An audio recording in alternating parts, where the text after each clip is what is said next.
नमस्कार, आप देख रहे हैं न्यूज़ लैंड नेटवर्क और इस वक्त मैं हूं आपके साथ अरविंद कुमार सिंह। देश और दुनिया की तमाम छोटी और बड़ी खबरों के साथ आइए शुरुआत करते हैं आज की खबरों का सिलसिला। आज के दौर में जहां बड़े बड़े हार्डकोर अपराधियों में कानून का भय देखने को मिल रहा है, तो वही अब कुछ आपराधिक प्रवृत्ति के लोग आम जनमानस की मजबूरी व आवश्यकताओं का लाभ लेते हुए गैंग बनाकर आर्थिक अपराध को जन्म देने लगे हैं, ताकि सीधे रूप से कानून के दायरे से बचे रहें। ऐसा एक मामला जिले के महाराजगंज थाना क्षेत्र में विगत दिनों दर्ज हुआ, जहां गैंग के महाराजगंज निवासी मारूफ पुत्र वसीर व उसके लड़का अशफाक ने कस्बे के ही मोहम्मद सैफ पुत्र मुमताज अहमद व दानिश पुत्र सिराजुद्दीन, जो कि कस्बे में ही छोटी सी कपड़े की दुकान चलाते थे, उन्हें विदेश में अच्छी नौकरी के नाम पर अपना शिकार बनाया और उन्हें गैंग के मुखिया वलीदपुर हीरा निवासी जमीर आलम खान उर्फ राजू खान पुत्र शरीफ खान व लड़का अब्दुल अजीम खान से मिलाया और मलेशिया में वेटर से स्थायी पद पर नौकरी की बात बताकर प्रति व्यक्ति 1,50,000 के हिसाब से तय किया। गैंग के लोगों ने शिकायतकर्ता से 2,50,000 नगद व 30,000 खाते से लिया तथा विदेश भेज दिया, जहां उन दोनों बच्चों को कमरे में कैद कर पासपोर्ट ले लिया और दैनिक मजदूरी के रूप में लोडिंग अनलोडिंग का काम कराने लगे। दोनों बच्चे किसी तरह से भारत में परिवार को सूचित किया। परिवार के लोग किसी तरह से बच्चों को वापस बुलाया और इसकी शिकायत गैंग के मुखिया सहित मारूफ और उसके लड़के अशफाक से की, तो गैंग के लोग पीड़ित बच्चों सहित परिवार के साथ बदसलूकी और पैसा न देने तथा जान से मारने की धमकी देने लगे। इस पर पीड़ित परिवार के लोगों ने पुलिस में शिकायत दर्ज कराई। पुलिस प्राथमिक जांच कर गैंग के विरुद्ध मुकदमा पंजीकृत कर लिया। पीड़ित का कहना है कि मुकदमा पंजीकृत हुए कई दिन बीत चुके हैं, फिर भी गैंग के लोग बेखौफ घूम रहे हैं और पुलिस कोई कार्रवाई नहीं कर रही है।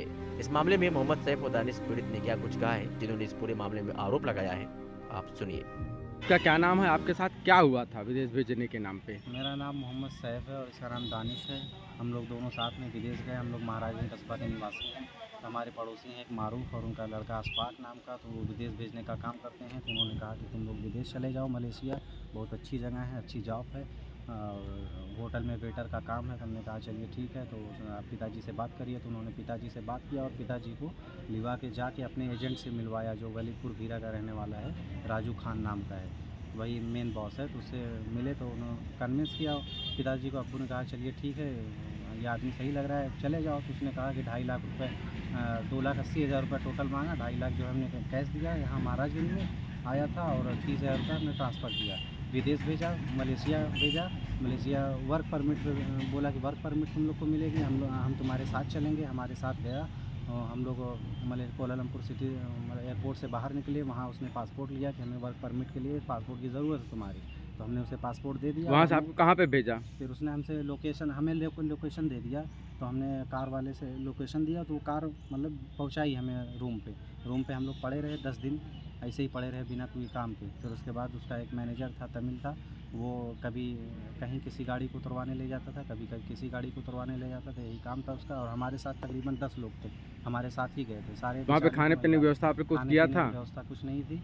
हमारे एक पड़ोसी थे, उन्होंने मदद की। एक मेस होता है, मेस में लगवाया था, तो 2 टाइम 2-2 3-3 रोटी मिलती थी। वहाँ पर वापस कैसे आए आप? वापस हमने पिताजी से गुहार लगाई कि हमें वापस बुला लिया जाए। हम बहुत बुरी तरह फंस चुके हैं, क्योंकि वहाँ इमिग्रेशन वाले छापा मारते थे। हम वहाँ से आप इनलीगल थे। टेम्पररी वीज़ा लेके आए? फिर हम लोग वहाँ आउट पास गवर्नमेंट खोली थी 1 मार्च से, तो हमें उसका लाभ मिला।